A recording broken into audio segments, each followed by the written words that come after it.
Vous écoutez Culture Média sur Europe 1, 10h, 11h30 avec Thomas Hill et vos invités ce matin, Thomas. Avec deux légendes du sport, Philippe Candeloro et Nelson Montfort. Merci d'être là ce matin. Alors pas pour parler de patinage artistique, mais pour la nouvelle saison d'une télé-réalité de W9, les apprentis champions au ski, où des candidats avec des prénoms qu'on découvre, comme Tressia ou Olivani, vont C'est mon équipe, ça. C'est mon équipe. Les prénoms les plus originaux.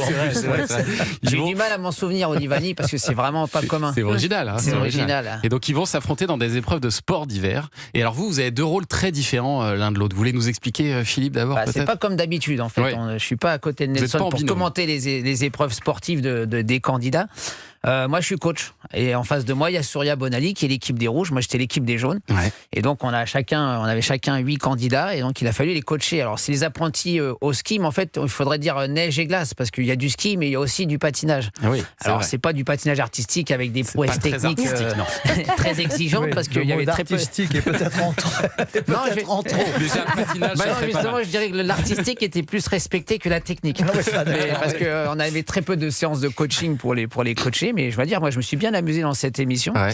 Et Nelson, vous avez un rôle différent, là. Vous êtes j'étais donc le commentateur avec Benoît Dubois, que je tiens à saluer, parce que c'est un personnage baroque, si je devais qu'on a connu dans Secret Story, voilà, pour les gens. Qui est vraiment un garçon absolument adorable. Et on s'est vraiment, vous le connaissez peut-être, on s'est beaucoup amusé. Je pense que c'est un programme qui va plaire aux téléspectateurs. Je pense que c'est un programme qui va plaire aux... Je pense peut-être que mon recrutement en est peut-être un signe qui va plaire aux jeunes, ça va de soi, mais peut-être également aux plus... Aux plus de 90 ans. Voilà, merci. Voilà, c'est ça. Toujours valorisant. Voilà, c'est toujours. J'ai l'habitude. Et alors vous devez faire ce coaching avec des candidats qui sont loin d'être des pros. Philippe, c'est quand même assez particulier. Il y en a certains qui en sont encore au chasse-neige quand même. Ah oui, et puis en plus, c'est pas moi qui fais le casting. C'est-à-dire que le casting nous est imposé. On le découvre le matin même de la première épreuve, du premier coaching au ski. Donc effectivement, faut regarder un petit peu les aptitudes physiques, techniques et puis mentales aussi, parce que il y en a qui se sentent un peu plus élevés que les autres, ils veulent pas travailler, donc il faut. Moi, j'avais un rôle, ce qui était pas très facile, parce que d'habitude on me voit un peu plus drôle, un peu plus marrant, voilà, et un peu plus loufoque, mais là. Il fallait garder quelques distances. Un peu de fermeté aussi, Voilà, parce que sinon, ça peut très vite être un débordement. On est un peu dans une colonie de vacances qu'il faut savoir gérer. Et on sent votre côté quand même compétiteur, Philippe Candeloro, qui reprend le dessus parce que vous avez envie de gagner face à Surya Bonali. Il y a aussi de ça, quoi. Alors, vous avez envie que votre équipe gagne. C'est pas vis-à-vis de Surya Bonali que j'avais envie de gagner, parce que c'est une grande copine et on n'est pas dans ce rôle-là, mais on est dans le rôle de faire gagner nos candidats qui se surpassent, en fait, qui soient heureux et fiers d'eux. Et puis au bout, il faut savoir quand même que c'est une émission où ça fait rapporter de l'argent à des associations. Donc moi, c'était la Fondation Philippe Chatrier. Et je dois dire qu'à chaque fois que nos candidats gagnaient des médailles, il y avait une fierté pour eux. Mais chaque médaille représentait un gain financier pour l'association. Donc c'est pour ça que effectivement, l'esprit du compétiteur était assez présent. Était quand même là. Mais c'est quand même assez surprenant de vous voir comme ça dans une télé-réalité, notamment Nelson Montfort. Qu'est-ce qui a fait que vous avez accepté je pense déjà que la période n'est pas anodine. Je veux dire, là, c'est vrai qu'on entre dans une période d'activité de neige et glace, même si on ne parle pas beaucoup des JO, comme on vient de dire. C'est quand même pour ça que c'est programmé à ce moment-là. Oui, bien sûr, on ne va pas programmer ça au mois d'août, ça c'est certain. Et je pense que... Oui, c'est vrai qu'il y aura peut-être une rediffusion, je ne sais pas. Mais je pense que le fait de reconstituer ce duo n'est certainement pas anodin dans l'esprit des programmateurs, Benjamin Jazzy et toute son équipe. Je tiens à dire d'ailleurs que vraiment ça a été vraiment une ambiance extrêmement chaleureuse. Et c'est vrai que de travailler de manière agréable, sympathique, et ça, c'est une télé-réalité, Thomas, certes, mais ce n'est pas que ça. Parce que malgré tout, voilà, j'ai quand même eu le sentiment, Tressia dont on parlait à l'instant, est quand même une patineuse de qualité. Ouais, elle a patiné plus de 10 ans. Et vraiment, voilà, c'était pas des candidats qui chutaient comme ça. Ils essayaient de faire de leur mieux. Mais vous les connaissiez pas, ces candidats. Non, c'est mieux comme ça. Vous n'êtes pas des téléspectateurs. C'est ça. Alors pour revenir sur la question, c'est ces programmes. Moi, quand on m'a proposé une télé-réalité, je dis c'est se mettre aussi un peu en danger, parce que c'est pas vraiment notre cible. C'est des personnages qu'on ne connaît pas forcément, puisqu'on regarde. Moi, je regarde pas personnellement des émissions de télé-réalité, donc j'ai appris à les connaître. Et puis finalement, le rôle qu'on a tous les trois, même avec Benoît est un peu plus dans ce milieu-là, parce qu'il les a connus, il a fait beaucoup d'émissions avec eux. Moi et Surya et Nelson, je pense qu'il était plutôt pas mal. Finalement, c'est qu'on n'était pas dans la vie de la télé-réalité. mieux. On était à l'extérieur, on était des coachs qui retrouvaient en fait ces personnalités du monde de la télé-réalité pour des épreuves sportives. Et il y a quand même un gros décalage avec vous. Comment vous l'avez ressenti, vous? Avec Philippe, il y a toujours du décalage. Oui, c'est l'avantage, il est décalé avec tout le monde. Mais là, quand même, c'est quand, par exemple, je vois Surya Bonali qui écarquille les yeux parce qu'il y a une candidate qui lui dit attention, faut pas que je tombe sur mes fesses parce que j'ai des prothèses de fesses. C'est quand même assez particulier, quand même. Ah, mais Surya, elle m'éclate des fois parce que quand elle entend ça, elle dit quoi? C'est quoi? On appelle ça du BDL ou je sais pas quoi? BBL. Ah, du BBL, voilà. C'est la technique. Alors, ils se parlaient entre eux comme ça. Alors, effectivement, je pense que le plus dur pour ces gens-là, c'est effectivement de continuer à se maquiller pour aller faire des épreuves sportives. Ça met du temps. Mais j'ai trouvé qu'il y avait une super ambiance entre les uns et les autres. Franchement, moi, je m'attendais à plus délicat à manager. Et moi, j'ai même pas eu besoin de m'énerver parce que déjà, ils nous témoignaient beaucoup de respect envers moi.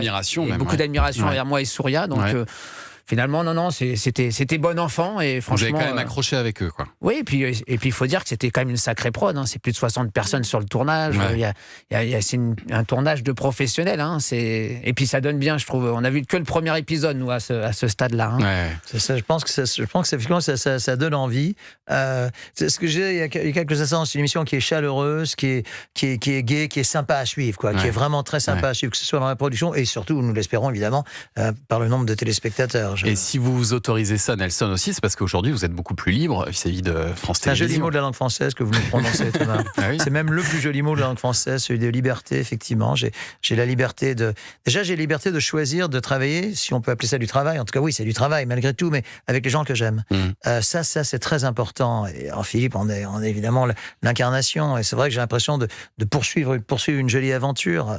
Vraiment, oui, c'est exact. Que ce soit là ou que ce soit au théâtre, comme vous le savez. Bien sûr. Le fait, je pense, de se mettre un peu en dehors de notre zone de confort quand on va sur une émission comme celle-ci, mais en fait, on se laisse guider et je crois que aussi de montrer qu'on a envie peut-être d'exister auprès d'une jeunesse qui nous connaît même pas. Ou moins, en tout cas. La dernière fois, j'étais avec deux personnes qui faisaient STAPS et qui étaient joueurs de tennis et un autre de boxe. Ils connaissaient même pas Nelson Montfort, qui me connaissent pas moi encore. T'es en formation de sport. En formation de sport, et ils connaissaient pas celui qui a commenté le tennis pendant plus de 20 ans. Ça, c'est aberrant. C'est ça qui est dingue, c'est qu'aujourd'hui, effectivement, les jeunes, ils sont que sur les réseaux, que sur les plateformes, et c'est bien de se faire connaître auprès d'eux. Aussi parce qu'on vous voit moins sur France Télévisions aujourd'hui, malheureusement, on pourrait dire. Est-ce qu'il y a une forme de frustration, là, justement, à l'approche des Jeux Olympiques d'hiver qui arrive, de se dire que vous n'allez pas en être cette fois-ci? Pour répondre directement à cette question, Thomas, oui. Il est évident que quand arrivent les grands moments, que ce soit le tournoi de Roland-Garros dont on parlait tout à l'heure, ou la fortiori des Jeux Olympiques, c'est vrai que ça nous manque. On serait vraiment, on peut pas dire que ça ne nous manque pas. Maintenant, cela dit, j'ai vraiment, encore une fois, j'ai vraiment tourné la page. Vous le sentez au ton de ma voix. J'ai vraiment tourné la page. Je suis vraiment convié dans beaucoup d'émissions, comme celle-ci, et ça me fait hyper plaisir, surtout avec vous, comme vous le savez. Je suis vraiment libre d'accepter. Je pense d'ailleurs que cette aventure ne se terminera pas là. Je pense qu'on devrait pouvoir continuer. J'ai pas mal de sollicitations, dont une risque d'arriver assez vite, et vous serez les premiers informés. Dites-nous. Vous serez les premiers informés. C'est pas une frustration, je pense, de ne pas faire les jeux. C'est une certaine nostalgie pour nous parce qu'on en a tellement suivi. Et puis que Nelson était un amoureux de ce sport, en fait. Je le suis toujours. Commenter le patinage artistique. Donc ça reste une passion chez vous. Bah oui, puis moi c'est mon métier. Je suis toujours proche de ça. Donc oui, écoutez, il y aura peut-être d'autres aventures nous concernant. Aujourd'hui, effectivement, grâce aussi aux plateformes, demain, ce sera peut-être une autre manière de diffuser le patinage et on pourra peut-être se retrouver puisqu'on ne sera pas confronté en fait à une législation de départ à la retraite. Nelson, j'ai une petite question à vous poser parce que j'essaye de recouper les infos dans ma tête. Là, vous êtes sur W9, vous faites les apprentis champions au ski. Au patinage. Et au patinage. Est-ce que la prochaine émission dans laquelle on pourrait vous voir, c'est Les Traîtres, par exemple, sur le même groupe ? Non, c'est pas celle-ci. Je suis moins fan. Non. Pour ne rien vous cacher, on me l'a déjà proposé. D'accord. Je suis moins fan, puis je pense pas que je serais très bon là-dedans parce que j'ai du mal à masquer. J'ai du mal, c'est ça. On lit en vous comme dans un livre ouvert. Donc, je vous réponps très honnêtement. C'est exactement le même problème. Voilà. C'est vrai. On s'en rendrait compte tout de suite. Je serais plus tenté. Enfin, normalement, de ma personnalité, je serais plus un loyal. Ouais. Mais là, évidemment, dans une émission comme ça, si on vous dit étiez traître, on le saurait tout de suite. Jouer le jeu et là, ça devient beaucoup plus difficile. difficile. Ah, ce serait drôle. Moi, ça m'amuserait de vous voir là-dedans, en tout cas. Bon, de traître avec Nelson. Ce sera les apprentis champions au ski. Donc ça commence aujourd'hui. C'est du lundi au vendredi à 17h40 sur W9. Et puis restez avec nous, Philippe Candeloro et Nelson Montfort, parce que dans un instant, on va revenir sur quelques souvenirs. Et puis